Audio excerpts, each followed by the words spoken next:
আর আমরা দেশের দালালর মাতে বোঝা যায় যে ও বাংলাদেশ ও লিবিয়া ও ইতালি এর মাতে তারা একটা শব্দ আসলো বাংলাদেশ টেলিফোন লাজিম ফুলুস জুস পুকরা খালাস হইতো যে 2 দিন ভিতরে টাকা দিবে নইলে মারিয়া হলাই দিব। এমন একটা ভয়ঙ্কর জায়গা লিবিয়া যে আমার নাম এই নামটা শুনলে আমার শরীরের গরম খারাপ হয়ে যায়।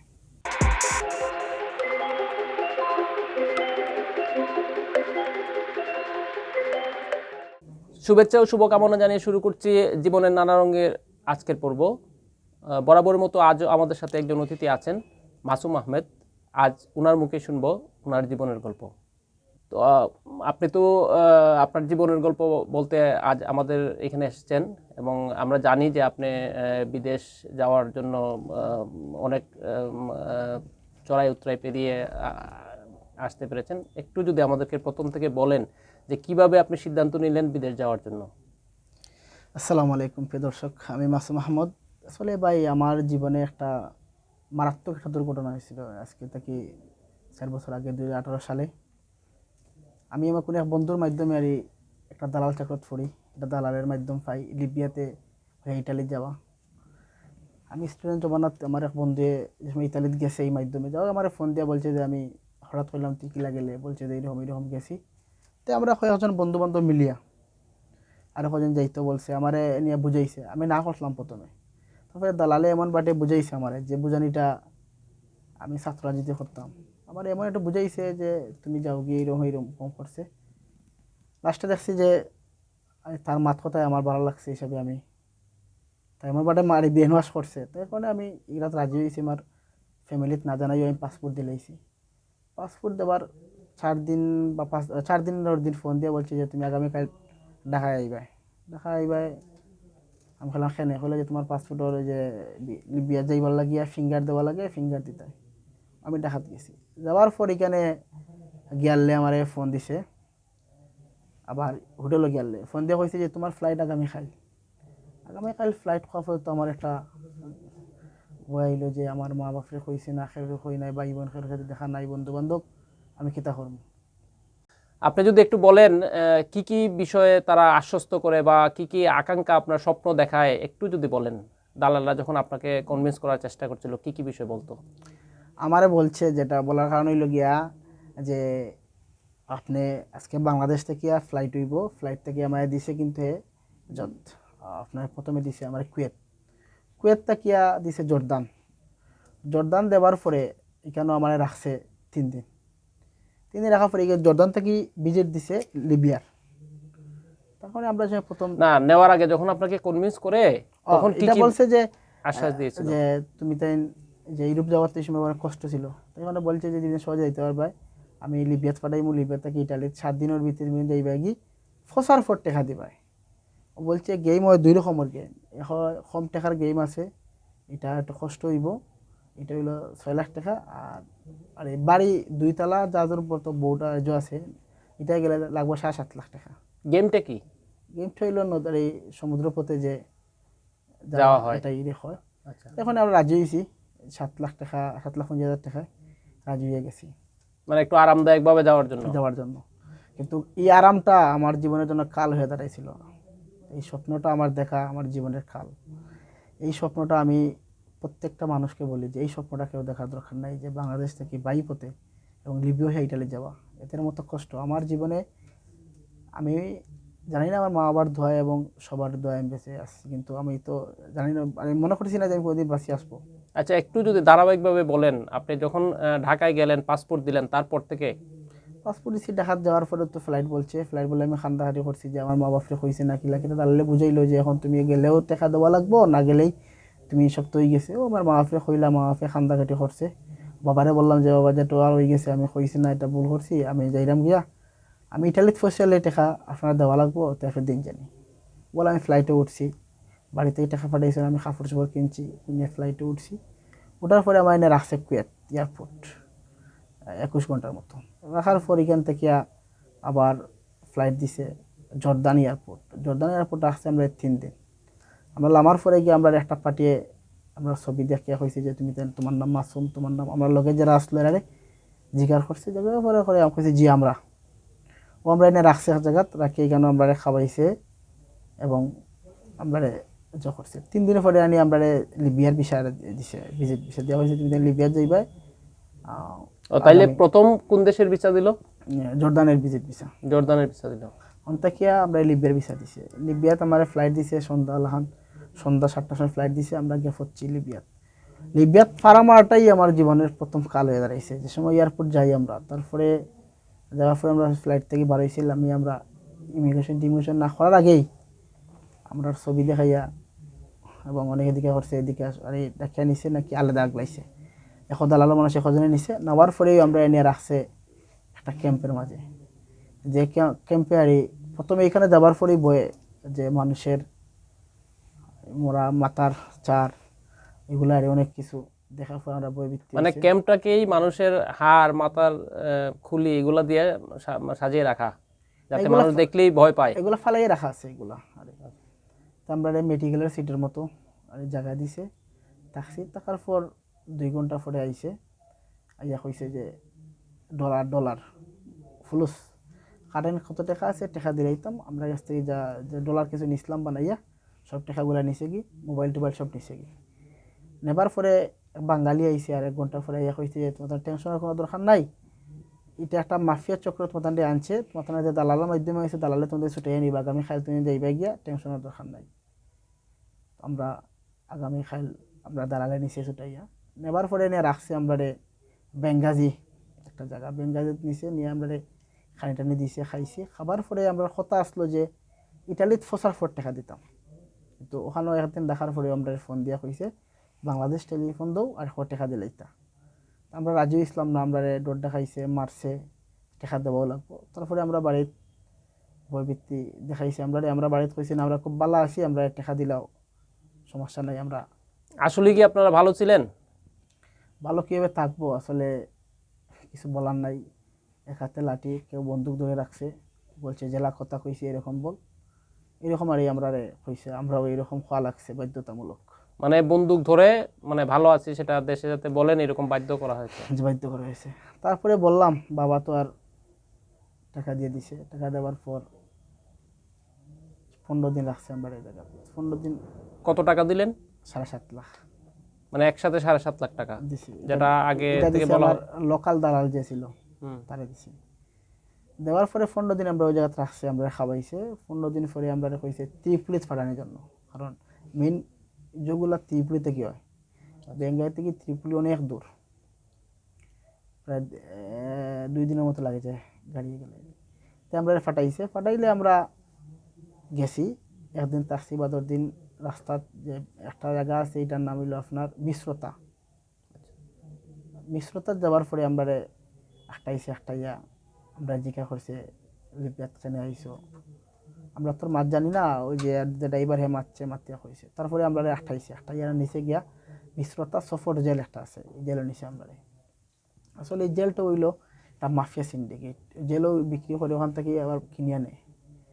জেলও রাখছে, জেলও রাখার পর তো আমরা খুব মারধর করছে। যেদিন প্রথম নেয় মারধর করছে, করিয়া ভিতরে ঢুকাইছে। এখানেও ঢুকাই পাইছি প্রচুর বাঙালি মনে করিলেন অনেক বাঙালি। আচ্ছা, একটু আমি যদি আপনাকে বলি যে প্রথম যখন একবার মাফিয়া চক্র ধরলো, তারপর এখান থেকে আপনার ওই লোকাল দালাল যে ছিল দেশে, সেই আপনাকে, তার লোকজনই আপনাকে ওইখান থেকে ছাড়িয়ে নিল। জি। তারপরে 7 লাখ টাকা নিল। তারপর 7 লাখ টাকা নিছে। আচ্ছা, এই 7 লাখ টাকা নেওয়ার পরে তারা ত্রিপলি যাওয়ার জন্য রাস্তা পথে তখন আবার জেলে নিয়ে গেল। জেলে নিয়ে গেল। এরপর বলেন। তারপর আসলে কি বলবো, এখান থেকে জেলে নেওয়ার পর অনেক কষ্ট, আমাদের কোনো যোগাযোগ নাই। জেল তো বুঝছেন, প্রায় 20 দিনের মধ্যে কোনো যোগাযোগ করতে পারি না। আর আমার বাড়ির যোগাযোগ করছেন দালালের লগে, দালালে কইছে যে একটা 5 স্টার হোটেলে আছে, এখানে নেটওয়ার্কের সমস্যা, তো ফোন দিতে পারছি না, ফোন দিব, আমরা ফোন দেবাইলাম। কিন্তু আমরা মৃত্যুর সাথে লড়াই করতেছি এই সময়। তারপর 20 দিন পরে আমার কাছে ওই যে লুকাইয়া কিছু টাকা নিয়েছিলাম, ডলার নিয়েছিলাম, $50 মতো আমার জুতাতে আসলো। এই টাকাটা আমি এখানে বাঙ্গাইয়া, এখানে এই দেশে টাকা বানাইছি জেলের ভিতরে বানাইয়া। আমি লিবিরে পুলিশে আমি খুব খান্দা খুঁটা করিয়া আমি কত টাকা মা তিকছি, তারা ম্যানেজ করিয়া হয়েছে, দেখ আমার খুব সমস্যা, আমার মা আপে খান্দিরা। তারপরে আমার অনেক সুদানি একজন এঁকে দিল, হইস তুই যে বিহাদি করছস, তোর বউ বাচ্চা আছে, এরা খান্দে, এরা বউ বাচ্চারে খুব জোর করে। তো আমি মিথ্যা কথা মাতলাম, আসলে আমি ছাত্র মানুষ, বিয়া হাতে করছিও না। বলছি যে আমি বিহাদে করছি, আমার দেশে 2টা বাচ্চা আছে, আমার ওয়াইফ আছে, একটু মারতাম তো দিয়ে। তারপরে আমার মোবাইল দিছে, আমি তারা টাকা দিছি, আমার বাড়িতে কইছি। বাড়িতে করার পরে তো এগুলা জানার পর দালালের বাড়িতে আইসেন, দালালের বাড়িতে দালালে হয়েছে ছুটাইয়া দিলাম, এই ঘটনা হইতে হইতে ছুটাইছেন আমরা রে। দালাল কি আপনাদের এলাকারই পরিচিত ছিল? যে লোকাল যে দালালটা ছিল এটা ছিল আমাদের পরিচিত একজন, আর মেইন দালালটা ছিল ঢাকার একজন, মাদারীপুরের। তারপরে এখান থেকে আমরা 1 মাস 70 নম্বর দিন একটা মাফিয়া সিন্ডিকেটে আমরা কিনে নিছি, এখান থেকে জেল থেকে কিনে নিছে। কিনে নেওয়ার পরে আমরা 1 মাস 70 দিন পরে আমরা নেবাতাইছে, আবার পর বলছে যে আমরা নামবে ডাকছে, অমুক আইসে, তোমরা নেবাতাইছে, তোমরা মানুষ আইসে, তোমরা যাও। আমরা মনে করছি আমরা দালাল মানছি, আমরা ছুটাইয়া নিছে, আমরা তারা লয়ে গেছি। গিয়ে যাওয়ার পর আমরা নিয়ে খুব খাবার দাবার করাইছে, জেলে তো খাইতে পাই না, এখানে খুব খাওয়াইছে। একদিন 2 নম্বর দিন আইছে, আর এই একজন মাফিয়ার নাম হইল বাবা ওসামা নামে একজন মাফিয়া আইসে, সাথে আমাদের বাঙালি 3জন ভাই আর লিবিয়ান 6জন। আইসা বলছে যে তোমাদেরকে আমি টাকা দিয়ে কিনে আনছি, ছুটাই আনছি, আমার খরচ হয়েছে প্রায় বাংলাদেশে, তো তোমার বাংলাদেশের টাকায় 5 লাখের মতো বাঙালিকে বুঝিয়ে দিছে, তুমি জানি টাকা দিলে এন থেকে ছাড়িয়ে দিতে পারবে। মানে প্রতিজনে 5 লাখ টাকা দিয়ে সে কিনে নিয়ে আসছে, এটা বললো? ও আমরা বললাম যে আমরা তো টাকা দেওয়ার মতো কোনো জন নাই, এই নিয়ে আমরা বহুত কষ্ট করে আইছি, আমরা গরিবের ফ্রেন্ড গেছিলাম। তারপরে খুব মারপিট করছি আমরা করার পরে মায়ের খাওয়ার বয়ে আমরা বাড়িতেই হয়েছি, টাকা দেওয়ার ব্যবস্থা করছি, আমরা টাকা দিছি এটা। তারপরে এই টাকাটা পাইয়া ঠিক তার বন্ধুর কাছে নিয়ে আমরা আবার বিক্রি হয়ে গেছি। আচ্ছা, এখানে একটু বলেন, মারপিট যে করে তারা টাকার জন্য, মানে এটা কি সবাইকে মারে নাকি, একটু যদি এটা বলেন। 2জন আমরা বাঙালি মারে, 2জন বাঙালি আছে তার লগে, এরা মারে, আর তার মাঝে একজন আছে মারতো। তারা একটা শব্দ আসলো, বাংলাদেশ টেলিফোন লাজিম ফুলুস জুস পুকরা খালাস, হইতো যে 2 দিন ভিতরে টাকা দিবে, নইলে মারিয়া ফেলাই দিব। তা আমরা তো বাস্তবতা এক দেশ থেকে আদেশে গেছি, আর আমরা কিছু বাঙালি বাই কালফিট বাই এখন আছে, এরা আমরা এই ফতে ফেলাইছে, আমরা মায়ের খাওয়াইছে, মারছে খুব। তারপরে টাকা দিতে রাজি হইলাম, রাজি হওয়ার টাকা দেওয়া শেষ, আবার তার বন্ধুর কাছে বিক্রি করে দিয়েছে, বলছে যে তোমাদের আমি দিলাম তোমাদের লাল কাছে, আবার ঠিক নিয়ে 2 দিন রাখিয়া 3 নম্বর দিন আমি তোদের কাছে কিনে আনছি, আমার 6 লাখ করে দেওয়া লাগবে বাংলাদেশে। মানে 5 লাখ দেওয়ার পরে যার কাছে দিল সে এখন আবার বলতেছে যে তার কাছেও বিক্রি করা হয়ে গেছে। আচ্ছা, আসলে এটা এই মাফিয়া সিন্ডিকেট, আমরা বাঙালি কয়েকজন ভাই, এরা সম্পূর্ণ সিন্ডিকেটটা চালায়, এবং এরা তারপরে আবার যখন বিক্রি করছে আমরা গিয়ে পাইছি, কারণ আরও বাঙালি হল আছে, এরা কইছে ভাই টাকা পয়সা দিবা না, আমরা অনেকবার বিক্রি খাই লিছি। তো আমি ফলে কইছি টাকা দিতাম না, পরে মায়ের খাইতে খাইতে আমার শরীরে আর যাচ্ছে না, আমি কইছে টাকা দিব, আমি আবার টাকা দিছি। আবার সেম ও জায়গা থাকিয়া আমরা আরও জায়গাত বিক্রি করিয়া আপনার জেলাইছে। তখন কত টাকা দিলেন, মানে 5 লাখ টাকার পরে? 6 লাখ টাকা বলছিল, আমরা 6 লাখ বলছি যে আমরা গরিব খান্দা খোটা করছি, তো আমরা 3.5 লাখ করে নিছি এখানে। মানে তাইলে 7.5 লাখ, তারপরে 5 লাখ, তারপরে আবার 3.5 লাখ। জি, তারপরে আমরা আবার বিক্রি করছি আরো জায়গা, এই জায়গা বিক্রি করার পরে তো আর খাওয়ার মতো কিছু নাই। বাঙালি পাইছি, অনেক বাঙালি কইছে ভাই কোনো টাকা দিব না আপনারা, আমরা মার খাইতে খাইতে ভাই আজকে এই পর্যন্ত অনেক বিক্রি খাইছি। ও আমি আর মনে মনে কইছে হতে মোট আরে বাঁচতইব, নইলে ফ্যামিলি বাঁচাইতে হইব, এখন ফ্যামিলি থেকে টাকা নিলাম, ফ্যামিলির মানুষের টাকাটা কিলাদেরটা এরা জানে, এরপরে আমরা তো মায়ের খাইলাম। ও আমি আমার 11 দিন বাড়িয়েছে, আমার হাত পা বান্ধিয়া মাথারে নিচে দিয়া ফাউফে দিয়ে বাড়িয়েছে। আমি একটু আসলাম, কথা মারতাম বা একটু করতাম, ওখানে আমার আর একটা আসলো শাহেদ নামে একটা আমার এক বন্ধু, তারে। মানে আপনারা যারা একটু প্রতিবাদী বা একটু উচ্চস্বরে কথা বলছেন তাদের উপর নির্যাতনের মাত্রাটা একটু বেশি ছিল, বেশি খাস করে আমার বেশি গেছে শাহেদ, পরে এখান থেকে বাগিয়া যায়গি, তারপরে আমার উপরে অনেক তারা 7জন বাগিয়া যাওয়ার কারণে পরে আমারে ধরছে, আমরা থাকলাম বাগিয়ে যেতাম কি 7জন। আচ্ছা, আপনারা সবাই চাইতেছিলেন যে ওই ক্যাম্প থেকে পালিয়ে যাওয়ার জন্য? আচ্ছা, তারপরে বলতে আমরা 7জন গেছে গিয়ে আমরা যাওয়ার লাগছে, ধরা খাইলিছি, খাইয়া আমারে খুব মারছে, মারে বলতে তারা মারে কিছু স্টাইল আছে আর কিছু জিনিস আছে, এগুলো মারার পরে শরীর অটোমেটিক জ্বলে। কিরকম স্টাইলটা? একটা পাইপ আছে অত বড়, পাইপের ভিতরে একটা মেডিসিন যাতে পানি ঢুকায়, ঢুকানোর পরে এই একটা সিরিনের মতো একটা জিনিস দিয়ে কী যেন মেডিসিন ঢুকায়, তারপরে অবধি সময় আপনার গাত আঘাত করে, শরীরটা এমন জ্বলা জ্বলে। এই যে রুমগুলো আমার রুম ছিল না এই দেশে, সব রুম পড়ে গেছে মায়ের খাইয়া, এই রুমগুলো বাংলা সভা পড়ে ফুটছে। আমি সব বাংলাদেশ থেকে যাই, আমার ওজন ছিল 82 কেজি, আর সময় আমি লিবিয়া থেকে 48 কেজি আমার ওজন ছিল। কি পরিমাণ মায়ের খাইছি এটা আসলে আমি ছাড়া পৃথিবীর কেউ বুঝতে পারতো না।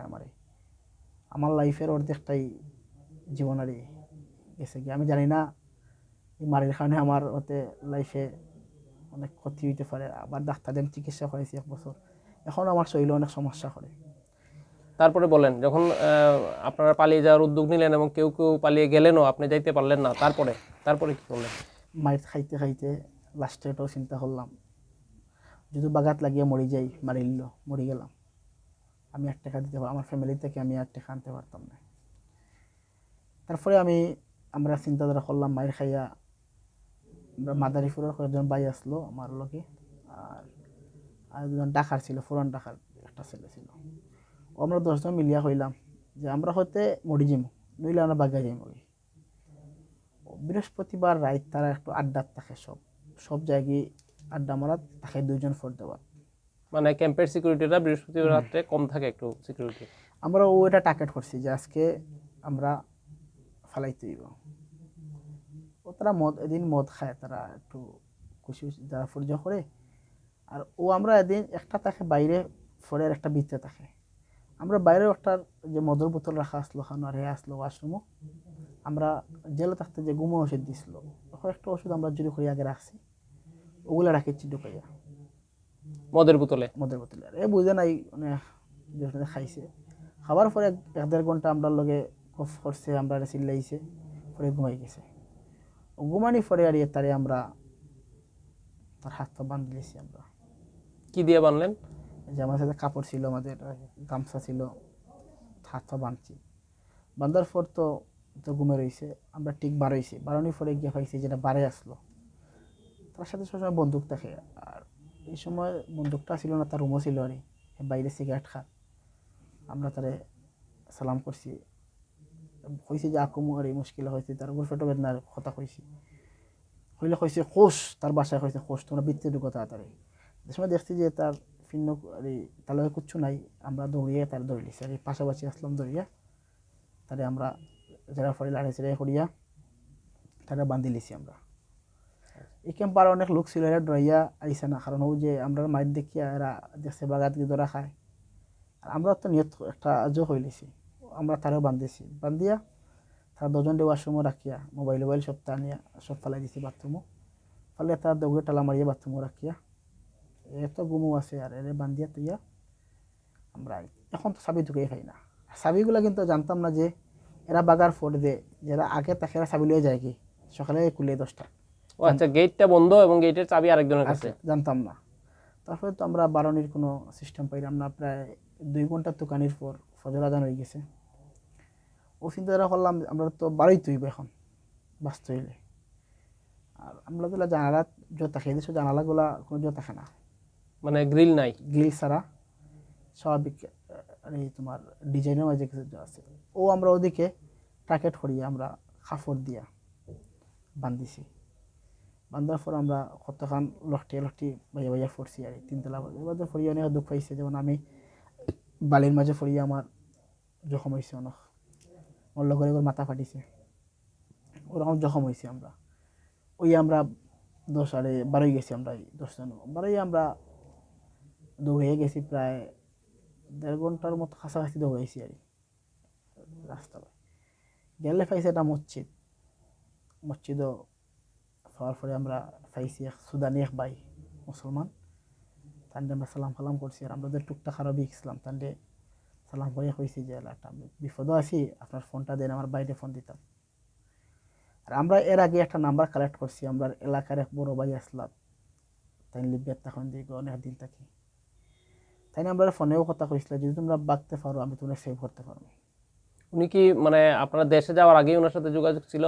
না, উনি এই সময় যে লোক আমরা বিপদে আসলাম উনি শুনছেন আমাদের এলাকার মতো, শোনার পরে কইছেন যে লুকাইয়া তারা নাম্বারটা দিও, যদি তারা কোনদিন বাড়াইতে পারে আমার ফোন দিয়ে জানি আমি তারা সেভ করতে পারবো। তা আমরা ফ্যামিলি নাম্বারটা দিছি আমরা রে। আমরা নাম্বারটা লিখে রাখছি। এই নাম্বারটার কাহিনী হইল গিয়া, যে সময় নাম্বারটা আমরা আনি, ফোন তো তারা সামনে ফোন মাথা লাগে, সামনে মারতে হয়। ওই সময় আমার মাথাত আমি কইছি যে লাস্টের বার টাকা আনডা মাথা মাথাত লাগিয়ে আমার ফ্যামিলিতে কইছেন ও নাম্বার ওগুলো নে তুই। আর আমি সিস্টেমে মাতে বুঝছি কইছি যে নাম্বার দরকার, নাম্বারটা কইছেন কয়েকবার আমি মুখস্থ করছি। নাম্বারটা বলি যে করিয়া ফোন খাটিয়ে শেষ করিয়া লগে লগে বাথরুমে গেছি। বাথরুমে গিয়া নিজের হাত এখনও দাগ আছে ইয়াতে, এই হাত খাটিয়া লগে লগে হাত খাটিয়া আমি রক্ত দিয়ে আমার নাম্বারটা লিখছি বাথরুমের জন্য। আর নাম্বারটা যদি ভুলি যাইতে, আর নাম্বারটা রাখছি, রাখার পর আমার লগের যারা আসলা আমরা বাকি আইতাম তারা কইছি যে তোমরা প্রত্যেকে গিয়ে বাথরুমত নাম্বারটা মুখস্থ করিও। মুখস্থ আমরা সবাই করার পর আমার নাম্বারটা মুছে দিছি পানি দিয়ে। আসলে এই ফোরটা যে কি কষ্টর, আর আমরা দেশের দালালর মাতে বোঝা যায় যে ও বাংলাদেশ, ও লিবিয়া, ও ইতালি এরার মাতে, কিন্তু যে গেছে হে তারা যদি পৃথিবীর সব কিছু দিয়া হো লিবিয়া যেতে লইতো না। মানে যে একবার এই এই এই ফোরটা পথ- চলিছে আচ্ছা আমার লাইফে। আমি আর একটা সব একটা মানুষ আর SMS দিতে চাই মাঞ্চরে বা যারা আছে আমার মতো ভাই বাপ যারা, এরা দালালের লোভ ফরিয়া, প্লিজ ভাই আপনারা দালালের লোভ ফরিয়া আপনারা এই পথে যাইবা না। আমরা অনেকে কইলে মনে করি আমরা হিংসা করি ভাই। আমি আমার ফ্যামিলির টেকা কইলাম, আমি নিজে এখনও সুস্থ, পুরো মতো সুস্থ হয়ে আমি ডাক্তার দেখাই লাগে 3 মাস পর পর। এরার মাইরে আমি প্লিজ আপনার কাছে আপনারা এই পথে কেউ যাইবা না। আমি কি কষ্ট আমি বাঁচিয়ে আইছি, এটা আমি আমার মা বাবার দোয়ায় এবং আমার আত্মীয় স্বজন বন্ধু বান্ধবের দোয়ায় বাঁচিয়ে আইছি। আপনার কাছে একটাই দাবি, আপনারা এই পথখানটা বাঁচবা না। আর আমি বাংলাদেশ সরকারের কাছে একটা জিনিস চাইলাম, মাননীয় প্রধানমন্ত্রীর কাছে, এই দালালগুলারে আপনারা বাংলাদেশ থেকে মুক্ত করার নইলে আপনার মতো অনেক হাজার হাজার ভাই লাশ আমার চোখের দেখা একটা ছিল অ্যাঙ্গর পর মারা গেছে, আমরা নিজে নিয়ে তারে ফালাই লাগছে তার কারণে।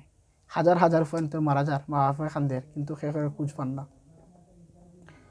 আমরা প্লিজ এই সিন্ডিকেট থেকে আমরা বাড়াইতে চাই ভাই, আপনারা মিডিয়া আছেন, আপনারা এই জিনিসটা তুলে ধরো। আমার আনছেন, আমি খুব খুশি। এরকম তুলে ধরলে আমরা মতো পয়েন্ট যাইতো না, বুঝবো। কিন্তু আচ্ছা, দালালদের মধ্যে কি আপনি কারো নাম মনে আছে বা কে কোন জি। পর্যায়ে ছিল? লোকাল দালাল তার বাড়ি হইল জকিগঞ্জের 8 গ্রাম, নাম শাহিন।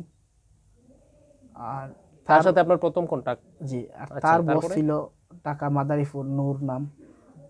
আর এদের সবার বস ছিল মিজান নামে একজন লিবিয়াতে, যার সেও বাড়ি বাংলাদেশি? বাংলাদেশে, যার বাড়ি হচ্ছে গিয়া আর আমরা যতটুকু জানছি এখানে মৌলিবাজার, কিন্তু তার জন্মকর্ম এখানে। দেশে আসার পরে আপনি কি কারোর সাথে যোগাযোগ করতে পেরেছিলেন এইসব দালালদের কারোর আমি সাথে? শাহিনের সাথে যোগাযোগ করলাম, হে জেলে আছে এখন, সিলেট জেলে। বলছে যে আমার টাকাটা দিবে বারইলে। মানে সে জেলে গেল কিভাবে? আমার লগর যারা অনেক ধরা খাইয়া আইছে বাংলাদেশ, আরও আইছে 7-8 জনের মতো আইছে। এরা যে মামলা করতে সবে মামলা করা ও জেলে। মানে আমার একটা ছোটো ভাই এলাকার আশরাফুল আম্বিয়া, আম্বিয়া ভাই তার ছোটো ভাই, আর আমার আশরাফুল আম্বিয়া বড় ভাই, তার এক ছোটো ভাই আশফাক নাম, হে মামলা করার, তার মামলায় জেলও আছে। আরও অনেক মামলা করছে, এরা মামলায় জেলও আছে শাহিন। তা আমরা তার বাড়ির ফ্যামিলির যোগাযোগ করি। আমি কয়েকদিন আগে তার বাড়িতে গিয়েছি। তার ওয়াইফ বলছে যে এখনও তো জামিন হন না।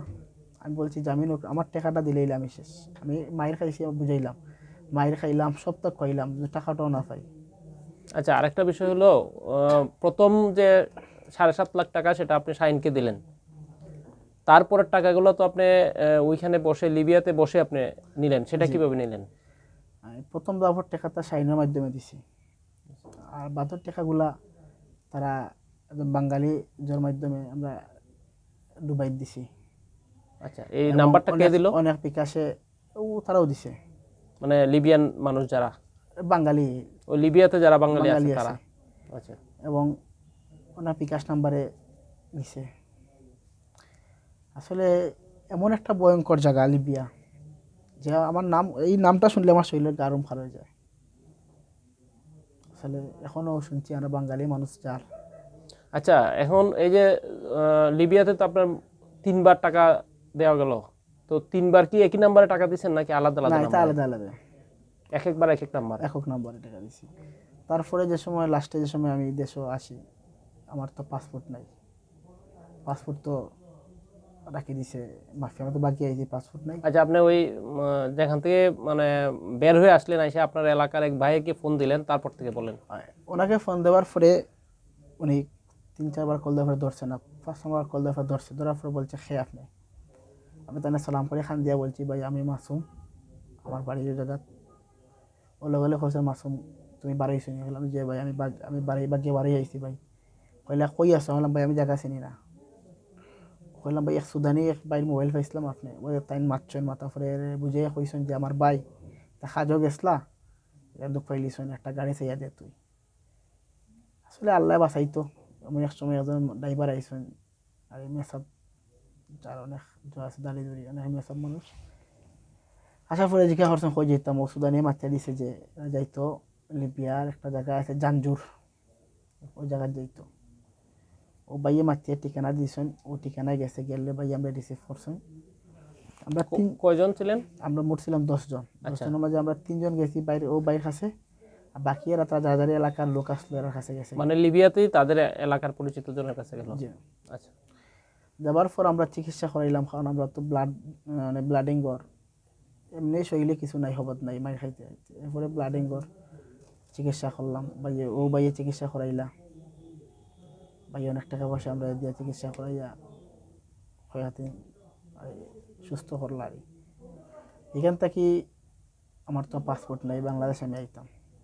এখানে কতদিন থাকলেন চিকিৎসারত অবস্থায় আপনার ভাইয়ের কাছে? 1.5 মাসের মতো। 1.5 মাসের মতো। তারপরে? 1.5 মাসের মতো থাকিয়া তারপরে আমার লগর যারা এরা সবই গেছে গিয়া কষ্ট মষ্ট করিয়া, সব গেছে, সব গেছে না, খেয়ার খবর নাই। আর আমরা 3 জনের মাঝে আমি খুশি যাইতাম না, আমি বাংলাদেশ যাইতাম। বাংলাদেশ যাইতাম, আমার তো পাসপোর্ট নাই।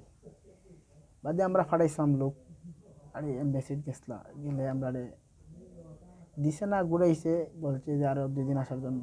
তারপরে আমরা লিবি হদেশ্বর, আর এটা সরকারি কর্মকর্তা এয়ারপোর্টের তান্ডে দড়িয়ে আমরা তানলে কন্ট্যাক্ট করি, তাই করেছেন তান্ডে আমরা বাংলাদেশি টাকায় $6,500 দিতাম, তাই আমরা আউটপাস লইয়া দিবা এবং তান লিবিয়া এয়ারপোর্ট ক্রস করে দেবাইবা, টিকিট সহ সব কিছু কন্ট্যাক্ট ছিল তার সাথে।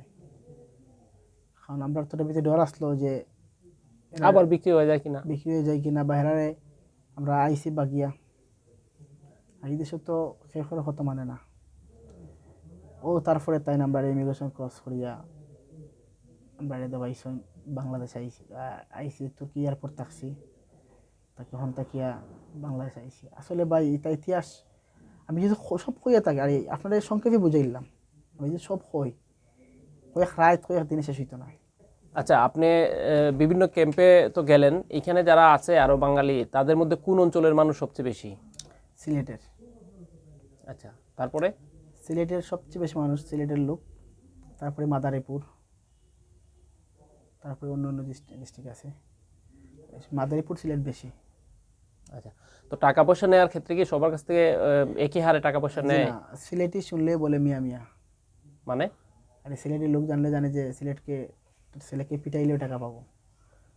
আর সিলেটের রেট ছিল, সিলেটের দললেই টাকা বেশি, অন্য অন্য জেলার টাকা দললে অনেক টাকা কম নিত। মানে তাদের এরকম একটা ধারণাই আছে যে সিলেটের মানুষ এদেরকে শাস্তি দিলেই টাকা বেশি এনে দিবে। বেশি দিবে আমি। আচ্ছা, আপনার ক্ষেত্রে কি এরকম ঘটনা জি আমার ঘটেছিল? ক্ষেত্রে এরকম ঘটনা হয়েছে। বলেন একটু। আমি সময় লাস্টের টাকা দিবার আগে আমি বলি যে আমি এলাকার খুব, আমি মিথ্যা কথা বলছি যে আমার বাড়ি সিলেটে ছিল না, আমি সিলেট থাকতাম, আমার বাড়ি অন্য ডিস্ট্রিক্টও, আমি সিলেটে থাকছি, বাড়াটি হিসেবে ভোট তুলছি।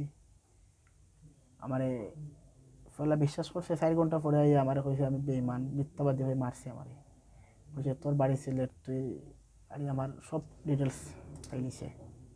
কিভাবে, কিরকম? তারাই জানে কীভাবে হয়েছে। আচ্ছা, তারা বলছে যে তোমরা আমার হাতে মিথ্যা কথা আমরা বলিও না, কারণ আমরা প্রত্যেকটা জায়গা আমরা লোক আছে খবর লওয়ার মতো। মানে এরকম কোনো প্রমাণ কি তারা আপনাকে দেখাতে দেখাইছে পারে? আমার, আচ্ছা, আমার ফেসবুক আইডি থেকে আমার অনেক ছবিগুলো দেখাইছে এবং আমার ফ্যামিলি বিষয়ে কিছু কইছে। আমি দেশের ছাত্র রাজনীতি করতাম, তাও আমার দেখাইছে, ছবিগুলো দেখাইছে। মানে আপনার পরিবারের কে কোন জায়গায় আছে বিস্তারিত তাদের কাছে তথ্য ছিল? তথ্য ছিল। আচ্ছা, সব তারপরে? তথ্য ছিল।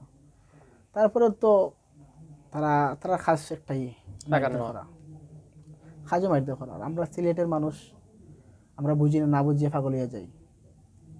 আমি একটা ছেলেরে পাইছিলাম, এর বাড়ি ছিল সুনামগঞ্জ। ছেলেটা খুব মানে নিচে একটা গরিব ফ্যামিলির ছেলে ছিল। আমি জিজ্ঞেস করলাম, ভাই তুমি কেন এই হতে আইলা? এ বললো, ভাই আমার একটা ফ্যামিলির হাতে বিয়ার কথা ছিল, এই ফ্যামিলি বলছে যে আমি ইউরোপ কোনোদিন যাইতে আমার সাথে মিয়া বিয়া দিব, আমার মেয়ের সাথে রিলেশন ছিল। আমি বললাম, তুমি একটা মেয়ের লাগি তোমার লাইফটা আজকে তুমি কী করলে?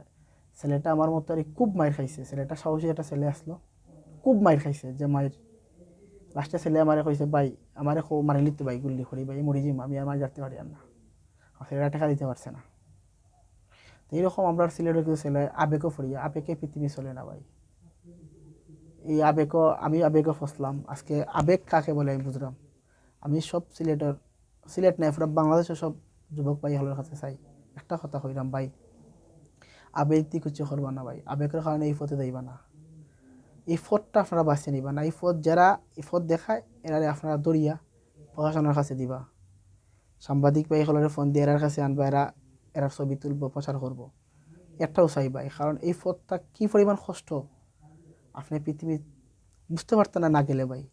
আমি গেছি, আমি আপনার ভাই হিসাবে, খেলোর ভাই, খেলোর বন্ধু হিসাবে, খেলোর ছোটো ভাই হিসাবে আমি রিকোয়েস্ট করতাম। আমি এই পথটা খাইয়ে আইছি, 6 মাস থাকি আইছি ভাই। আমার শরীরে কোনো রুম আসলো না, এই রুমটা বাংলা সভা করে ফুটছে।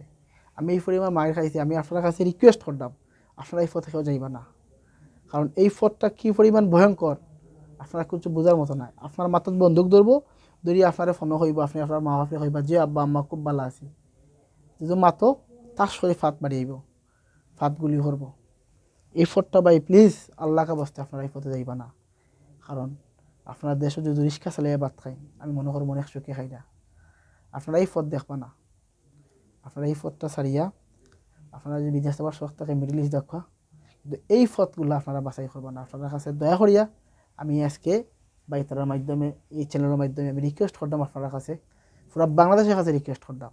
আর খাস করে আমার সিলেটের বাই হল আবেগও পড়িয়া যে বাই হল যাই, আমরা তো জেলের মাঝে আসলাম, এই মাঝে 700-800 সিলেটি হল আসলাম, আমরা সবর দুঃখ বুঝছি, খেয়ে কেতে লেগে গেছেন, সব বেশিরভাগ আবেগও পড়িয়া গেছেন। আমরা মতো আবেগও পড়িয়া কেউ যাইবা না ভাই, আপনারা দয়া করিয়া আপনার কাছে আমি হাত জোর করিয়া কইলাম, আপনারা এই পথে কেউ যাইবা না। আমি আপনার এক ভাই হিসাবে আমি রিকোয়েস্ট করলাম। আমি খুব কষ্ট, আমি আমার ফ্যামিলিত মনে করতে আমি মরে গেছি, আমার নামে সিন্নি করে গেছে, আমি মরে গেছি। আমি দ্বিতীয় পৃথিবীত আল্লাহ আমারে ই দিছে, কারণ আমি বাঁচার কোনো কথা আসলো না। আপনার কাছে রিকোয়েস্ট করে কইলাম, আপনারা কেউ যাইবা না, আল্লাহকে বাঁচতে পাই। আমরা অনেক সময় দেখি বা শুনিও যে দালালরাই নাকি আবার কাউকে দিয়ে ফেসবুকে পোস্ট দেওয়ায় যে আমি পৌঁছে গেছি সেই ইটালি বা এইরকম কিছু। এই ব্যাপারে আপনি কি বলবেন? এই বিষয়ে আমার একটা কথা হইলো, যারা গেছে, যে ফেসবুকে পোস্ট করছে, তাকে আপনি ফোন দিয়ে জিজ্ঞাসা করিয়া আপনার আপনার ছোটো ভাইকে এই রাস্তায় কে ফাটাইবা। যদি বলে আমার ছোটো ভাইটা আমি রাস্তায় দিমু, তে মনে করবা যে, আর যদি হে না বলে, কারণ এই যে গেছে এ ভুলি গেছে গিয়া কদিন থাকার পর এটা তারে আর এই আবেগে দিছে, আর এই আবেগ দিয়ে বুঝাইলো আমি যে আমি আছি ইতালিত, বা তার যে আবেগের কারণে গেছে আবেগ ও মানুষগুলো বুঝাইলো, কিন্তু হে কোন কষ্ট আছে হে স্যার এ জানে। কিন্তু আবার তারে অনেকে তো না গিয়েও বলতে পারে এরকম পোস্ট দেওয়ায় না এগুলো আবার একটা জিনিস আছে, অনেকে দাঁড়ালে দূরে দৌড়াইয়া তার ফেসবুক, যেমন অনেক স্মার্টফোন তৈরি যারা দেখে প্রভাবশালী যে আছে, এরা ফেসবুকে পোস্ট করায় তুই আচ্ছস ফাঁসি আসস, এরকম করায় ওটারে দিয়ে তার মেন ফুঞ্জি তৈরি রকম যে 2000 ভাইরাল করলো। আর আমরা কিছু ভাই হলে বুঝি না, ইটালি ফ্রান্স গেলে কিছু আরাম আয়সা করার পরে আমরা ভুলি যাই, বলি আমরা পোস্টগুলো করি। কিন্তু ও বাইরে আমি রিকোয়েস্ট করি, ও বাইরে যদি বাইরে ফোন দেন জিজ্ঞাসা করবো আপনার ছোটো বাইরে ফাটাইবানি, রাজুইতা নাই তাহলে জিজ্ঞাসা করবো আপনার আমি 2 কোটি টাকা দিব আপনি তাইবানি রাস্তায়, তাই কইবা জি না আমি দিতাম নাই। আমি ধন্যবাদ। রিকোয়েস্ট করি এরকম আবেগী বাই হল, আপনারা দুঃখের কথা লেখবো, আপনারা কিলা গেছেন বাইরে খাইয়া, কি কষ্ট গেছেন, আপনারা যদি চাইন আপনার দেশের মানুষটা বাঁচাইতা, আপনার দেশের বাই বাজার বাঁচাইতা, আপনার সিলেটের মানুষটা বাঁচাইতা, আপনিও পোস্টটা করবা যে বাই ফতে আইবা না, আমরা খুব কষ্ট করে আইছি, ফসিছি ঠিক আছে, কিলা ফচ্ছে ওখান তা কইবা। আমার মতো যারা মাইর খাইছো মাইরটা শিকার আইবা, কিলা মাইরটা খাইয়া গেছো, এই কথা কই আমার আর কিছু খান নাই ভাই। আসলে আমি খুব, আমার এগুলা মনে হইলে ভাই আমার রাত ঘুম হয় না, আসলে আমার খুব কষ্টের কথা মনে হয়ে যায়, আমার দিনটা আমার এখনো ভিতরটা ফাটে যায়। আমি আসলে কেন তো ক্যামেরা আপনারা লাইভ, আমি আমি আমার বুকটা ফাটে যায় ভাই, এগুলা খাওয়ার মতো কিছু নাই। ধন্যবাদ মাসুম ভাই। আপনার দুঃখের গল্প শুনলাম। আসলে আমরা চাই না কেউ প্রলোভনের শিকার হয়ে এরকম নির্যাতনের শিকার হোক এবং কোনো বিদেশের আশায় জীবন বাজি রাখুক এবং এরকম ভয়াবহ পরিস্থিতির মধ্য দিয়ে যাক। সুপ্রিয় দর্শক, সবাইকে ধন্যবাদ সাথে থাকার জন্য। দেখা হবে আগামী পর্বে আরও কোনো গল্প নিয়ে। রঙের মানুষরা মানুষ হাজারে রং সাজায়া, অন্তর্মহল চিনতে কি পাও বাহিরে রঙিয়া, অন্তর্মহল চিনতে কি পাও